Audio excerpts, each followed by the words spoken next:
안녕하세요. 갈라디아서 7번째 강의 시간입니다. 오늘 본문은 갈라디아서 3장 15절에서 22절까지의 말씀입니다.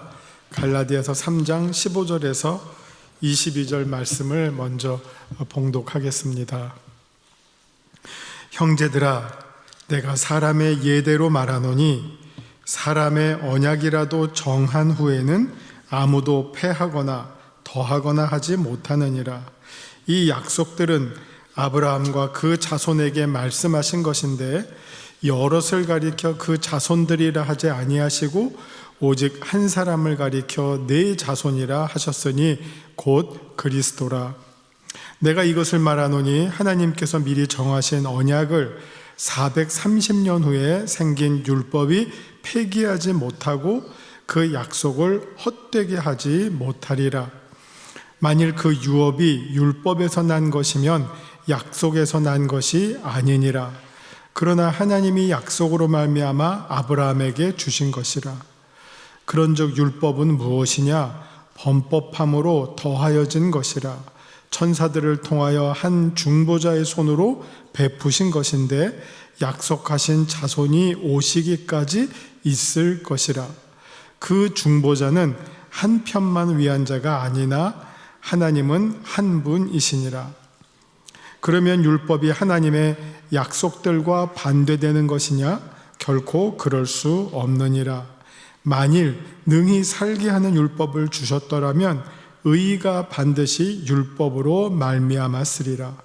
그러나 성경이 모든 것을 죄 아래에 가두었으니 이는 예수 그리스도를 믿음으로 말미암는 약속을 믿는 자들에게 주려 함이라. 아멘. 사실 성경이 그렇게 결코 쉬운 책이 아니죠. 사실 오늘 이 본문도요, 읽어보시면 혹시 모르시겠어요. 여러분 아주 착한 학생들이셔서 집에서 오늘 공부할 거를 미리 예습해 오시는 분이 계실지는 모르겠지만 그냥 조금 일찍 오셔서 이 자리에서 이제 한번 딱 읽고 성경 공부한다고 하면 이게 그렇게 읽어가지고 이게 무슨 말인지 이렇게 싹 머리에 안 들어와요. 이게 좀 복잡한 내용이죠, 사실은. 그래서 지금 우리가 오늘 한번 제가 배경을 설명해 드릴게요. 지금 사도 바울이 누구에게 편지를 씁니까? 갈라디아 교인들에게, 갈라디아 지역에 있는 교인들에게 편지를 썼어요. 쓰고 있어요. 쓰는 내용이에요. 그러니까 왜 씁니까? 거짓 교사들 때문에. 그 거짓 교사들은 어떤 성격의 사람들이니까 유대교에 심취해 있어서 그리스도인이 됐지만 아직 유대교의 탈피를 못하고 그리스도인이 됐지만 여전히 율법을 지켜야 구원받는다고 주장하는 사람들이에요. 이 사람들에게는 오직 은혜, 오직 믿음, 오직 그리스도가 그렇게 강하지가 않아요. 머릿속으로는 말한다 하더라도 이게 마음과 생각으로는 그렇게 되지 않기 때문에 지금 여기서 차이가 난 거죠. 자, 그러면 바울이 이들을 설득하기 위해서 오늘 내용은 이들을 설득하기 위해서 제일 중요한 하나의 논리를 쭉 설명하고 있는 내용이에요. 그러면 그게 무슨 내용이냐? 몇 가지 한번 단어를 한번 생각해 보세요. 어떤 단어가 지금 오늘 바울의 이 설명에서 중요한 기능을 하느냐? 첫째는 약속이고요. 약속 혹은 언약. 두 번째는 율법. 세 번째는 안 나왔지만 여기에 등장하지는 않지만 이 생각으로는 뭘 말하고 있느냐? 성취예요. 약속, 율법, 성취, 혹은 이 약속을 언약이라고도 말할 수 있어요. 언약, 율법, 성취. 이 세 개의 포스트가 있어요. 세 개의 점이 있어요. 자, 그러면 약속을 말할 때는, 언약을 말할 때 누구를 지금 소개하고 있습니까? 아브라함. 하나님이 아브라함에게 언약을 주셨다. 약속을 주셨다. 약속을 주신 다음에 두 번째 율법을 말할 때는 누구를 데리고 오냐? 참 이상하게 여기 이름은 한 번도 안 나왔어요. 그냥 뭐 한 중보자 뭐 이렇게 나오고 430년 후에 뭐 이렇게 나오는데 그게 누구냐? 모세, 아브라함, 모세, 그리고 마지막에 누구죠? 한 자손, 네 자손, 예수 그리스도. 예수 그리스도는 성취, 약속이 성취가 되고 율법도 성취가 되는 이 틀을 가지고 지금 사도 바울이 갈라디아 교인들을 다시 정신 차리도록 설명해 주고 있는 거죠. 근데 뭘 가지고 이들이 흔들렸죠? 율법을 가지고 흔들렸어요. 유대주의자들이 와서 전하는 야, 율법도 지켜야 돼 하는 그 율법에 지금 흔들리고 있어요. 그럼 우리도 지켜야지 되는가 보다. 그래서 그 율법을 지켜야 된다는 거를 어떻게 보면 그 논리를 무너뜨리기 위해서 뭐부터 시작하느냐? 모세보다 더 중요한 이스라엘의 어떻게 보면 아버지 아브라함, 하나님이 아브라함과 어떻게 언약을 맺으셨고 그 언약이 중간에 모세를 통해서 어떻게 율법으로 주어졌고 마지막에 예수 그리스도를 통해서 그 언약이 그리고 그 율법이 어떻게 성취되었는지 이거를 쭉 설명해 줌으로 말미암아 율법에만 빠져 있는 유대주의자들 그리고 거기에 흔들리고 있는 갈라디아 교인들을 지금 깨우쳐 주려고 쭉 설명을 하고 있는 내용이에요. 아시겠죠?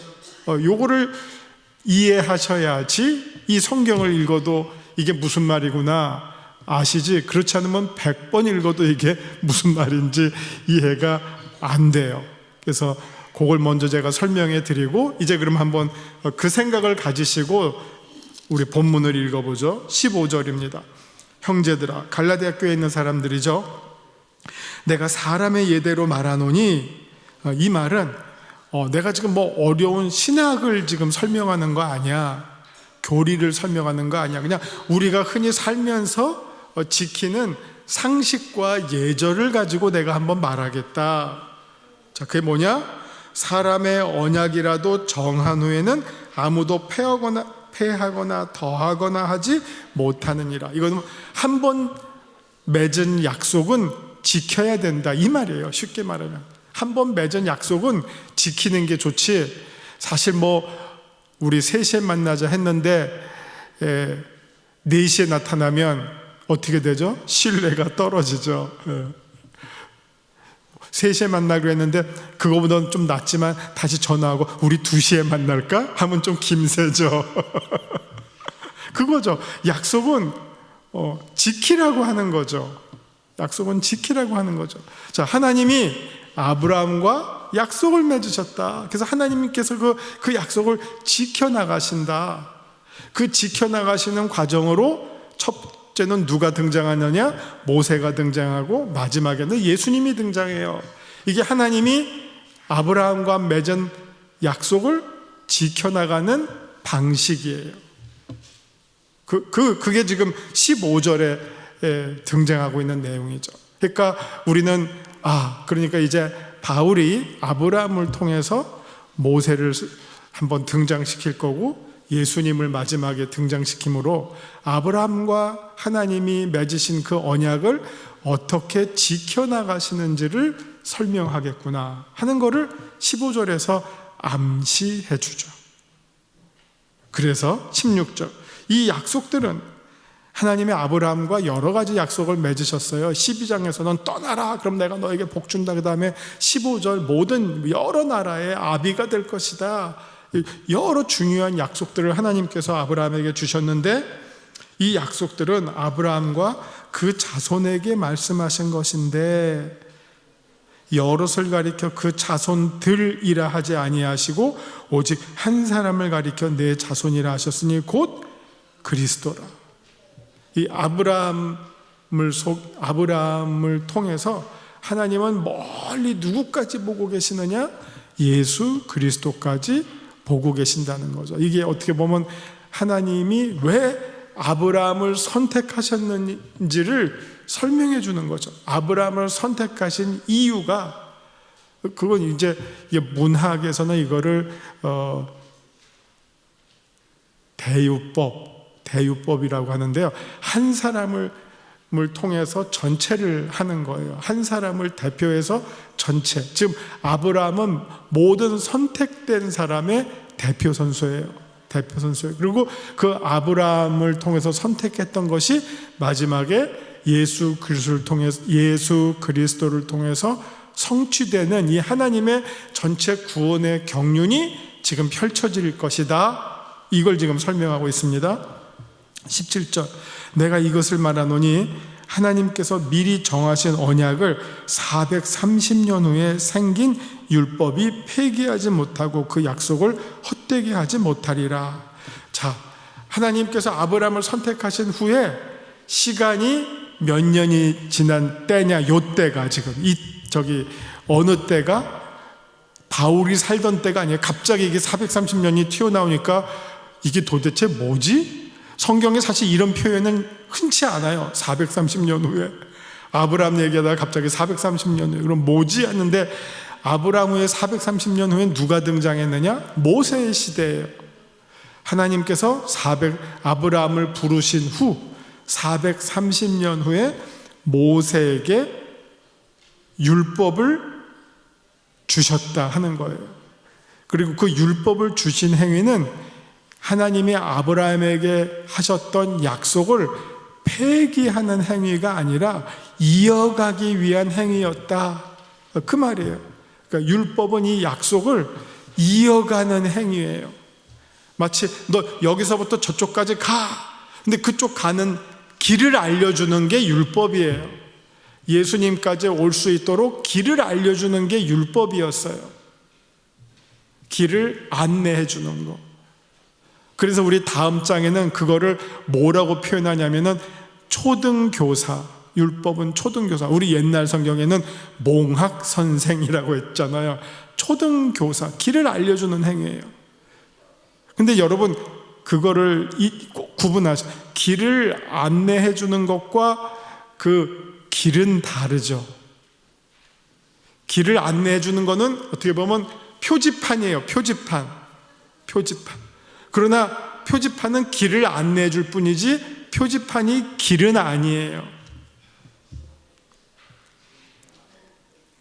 제가 농담을 하려는데 좀 시간이 많이 갈 것 같아서 누가 어떤 외국에 여행 갔다가 그냥 안 하는 게 낫겠다. 너무 이 설명이 너무 복잡해서 그냥 건너뛸게요. 그냥 어떤 표현을 보고 이제 자꾸 등장하니까 그 지점이 맞나 했는데 그게 사실은 출구라는 표시예요. 출구 계속 나오는데 외국어를 모르니까 출구라는 말이니까 여기가 계속 그런 지점이 많은가 보다 그랬다는 거예요. 여러분 길 표지판은 이거예요. 이거 이렇게 가리키는 거지 길 자체는 아니에요. 근데 누가 길이에요? 율법은 길 표지판이에요. 이리 가라. 근데 예수님은 길이에요. 그걸 구분해야 돼요. 그러니까 율법과 예수님이 어떻게 다른가? 율법은 안내자고 예수님은 단지 안내가 아니라 어떻게 보면 목적지 자체고 그 목적지로부터 우리가 누릴 수 있는 어떤 도착했다라는 어떤 안도감, 이제 집에 왔다 하는 그런 분이 예수님이고 율법은 그 집까지 인도해주는 그런 안내에 불과할 따름입니다. 근데 많은 사람이 이 표지판을 보고 좋아해요. 사실 좋아할 수도 있죠. 어디 멀리 갔다가 집까지 이제 300km 남았다 그러면 아직 한참 가는구나. 100km 남았다 그러면 조금 더 가는구나. 이제 10km 남았다 그러면 이제 다 왔구나. 그런 어떤 안도감은 주어요. 표지판이. 그러나 그 표지판이 집 자체는 아니라는 거죠. 그것을 지금 바울이 설명하려고 하는 겁니다. 하나님께서 아브라함과 약속을 맺은 430년 후에 모세에게 율법을 주셨는데 그 율법을 폐기하는 것이 아니라 예수님 시대까지 끌고 오게 됩니다. 왜? 안내 역할을 하는 것이니까. 그걸 지금 바울이 설명하고 있어요. 그러나 이제 그 말은 예수님 이후에는 더 이상 안내자가 필요 없죠. 여러분, 집에 왔는데, 집에 도착했는데 내비게이션 켜고 있는 사람 어디 있어요? 성질 급한 사람은 집에 도착하기 좀 전부터 내비게이션 끄잖아요. 이제 다 왔는데 하고. 예. 그만큼 도착했으면 길 안내가 필요 없어요. 그게 율법이에요. 예. 율법은 예수님께로 인도해 주는 거였어요. 그래서 초등교사라 그러죠. 다음 장에 초등교사. 근데 집에 왔는데, 예를 들어서 뭐 우리가 대학 입시를 위해서 열심히 공부했다가 대학을 입학했어. 그럼 대학 입학했는데 고등학교 때 배운 거 복습하는 사람이 있어요? 웃기잖아요. 지금 바울이 보는 거는 그런 넌센스라는 거죠. 우리가 이제 다 예수님한테 왔다. 예수님만 믿으면 된다. 근데 왜 지나간 율법 붙잡고 다시 또 시작하냐? 답답하다. 그거예요. 답답하다. 너무 어리석다. 그래서 시작을 뭐라고 해서 어리석은 자들아. 대학교 입학했는데 고등학교 1학년 교과서 펴고 다시 내가 뭘 배웠지? 이러고 앉아 있으니까 답답하다 하는 거죠. 그 말입니다. 18절, 만일 그 유업이 율법에서 난 것이면 약속에서 난 것이 아니니라. 그러나 하나님이 약속으로 말미암아 아브라함에게 주신 것이라. 그러니까 유대인들이 자꾸 모세의 율법 여기에만 그냥 꽂혀 있는 거예요. 근데 바울이 말하기를 아니야, 눈을 좀 더 넓게 떠봐. 그 율법 이전에 그 율법이 시작한 것은 그거보다 430년 전에 하나님께서 아브라함에게 언약을 주심으로 시작했어. 우리의 구원은 거기서부터 시작한 거야. 아브라함에게 하나님이 뭐라고 약속해 주셨어요? 아브라함의 하나님을 믿음에 하나님께서 그것을 의로 여기셨다. 그리고 너로 하여금 여러 나라의 아비가 될 것이다. 그 아브라함에게 주셨던 그 약속을 이루어 나가시는 과정에 출애굽한 이스라엘에게 모세를 통해서 율법을 주신 것이고, 또 그 율법대로 살게끔 하시다가 마지막에는 예수 그리스도를 통해서 그 아브라함에게 주셨던 약속을 성취시키신 것이다.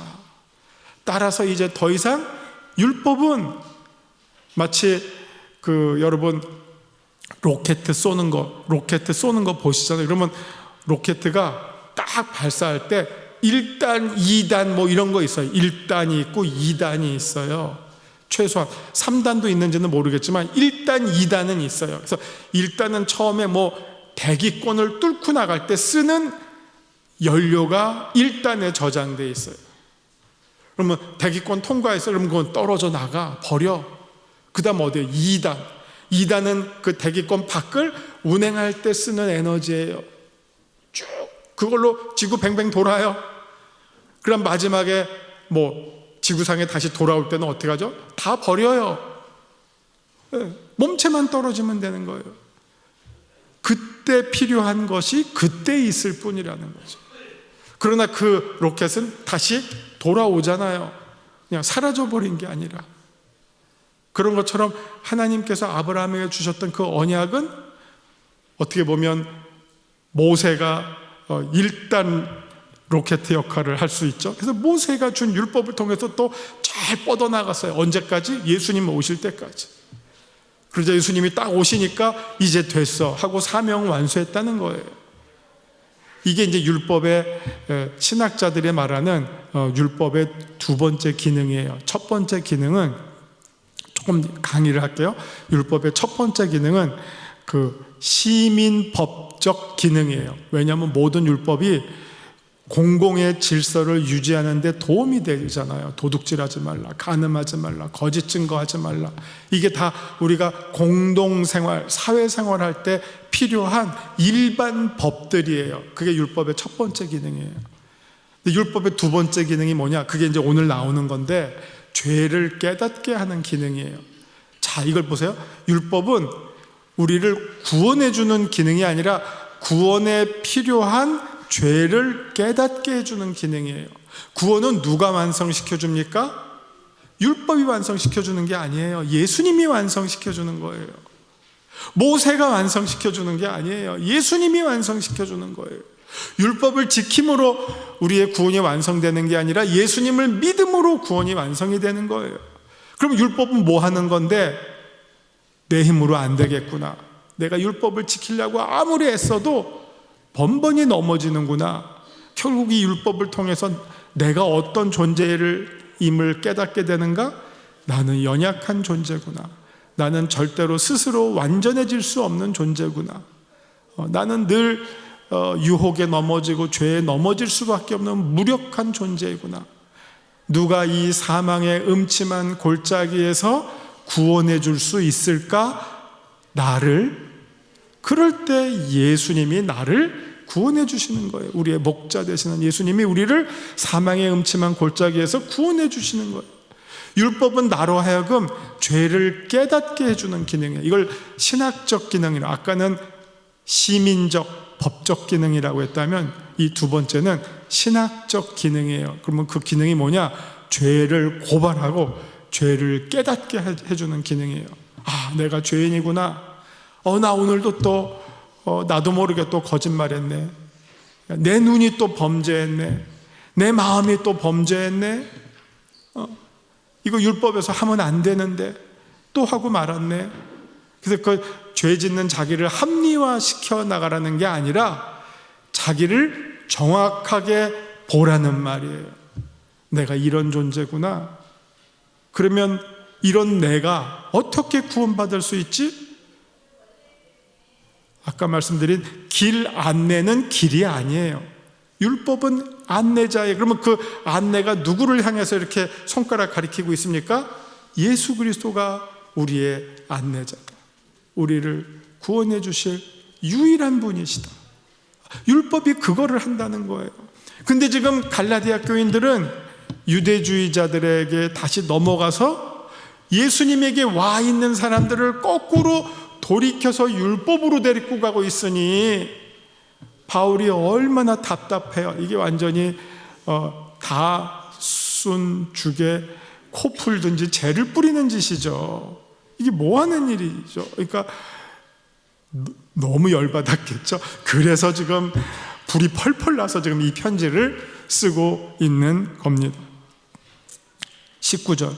그런즉 율법이 무엇이냐? 범법함으로 더하여진 것이라. 그러니까 죄를 짓는 자들에게 어떻게 보면 주어진 것이다. 천사들을 통하여 한 중보자의 손으로 베푸신 것인데, 이때 이 중보자는 모세예요. 지금 예수님이 아니라 지금 율법을 얘기하고 있잖아요. 한 중보자, 모세가 어떻게 보면 모세가 했던 일은 중보의 기능이에요. 밑에 여기 이스라엘 백성이 있고 저 산 위에 하나님이 있어요.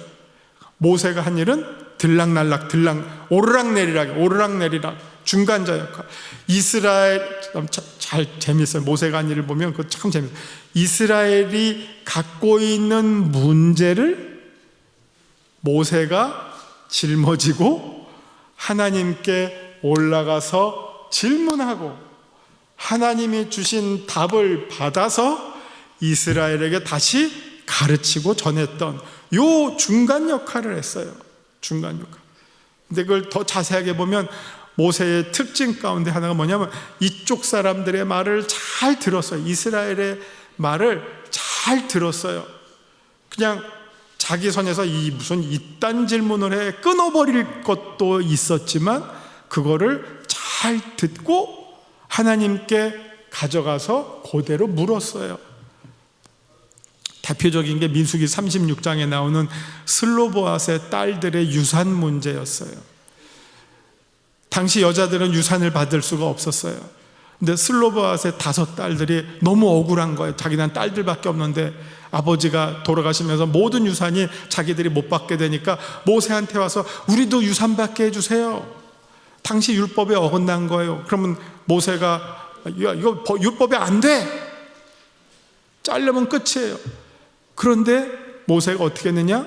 그 얘기를 듣고 하나님께 올라가서 물어요. 하나님, 슬로바앗의 딸들이 유산을 달라고 합니다. 불쌍합니다. 안타깝습니다. 어떻게 하면 될까요? 하나님이 줘라. 또 내려가서 주는 결정을 해요. 이게 중보자의 기능이에요. 중보자의 기능. 자잘한 일들이, 그런 일이 모세의 사역은 그것의 연속이었어요. 중보의 사역. 어떻게 예수님 오시기 전까지 이스라엘의 대표적 중보자는 모세였어요. 근데 그 모세가 한 대표적인 게 뭐냐? 율법이었다는 거죠. 율법을 통해서, 율법도 올라가서 하나님으로부터 받아서 이스라엘에게 전해준 거 아니에요. 그런 의미에서 그 중보자는 19절에서 한 중보자, 그래서 그 20절, 그 중보자는 한 편만을 위한 자가 아니나 하나님은 한 분이시다. 하나님은 한 분이지만 이 중보자는 어떻게 보면 양쪽을 조율하는 사람이잖아요. 전달하는 사람. 그 내용이고, 21절, 그러면 율법이 하나님의 약속들과 반대되는 것이냐? 결코 그럴 수 없다. 하나님의 한 분이라 그랬어요. 그럼 이것도 중요한 말이죠.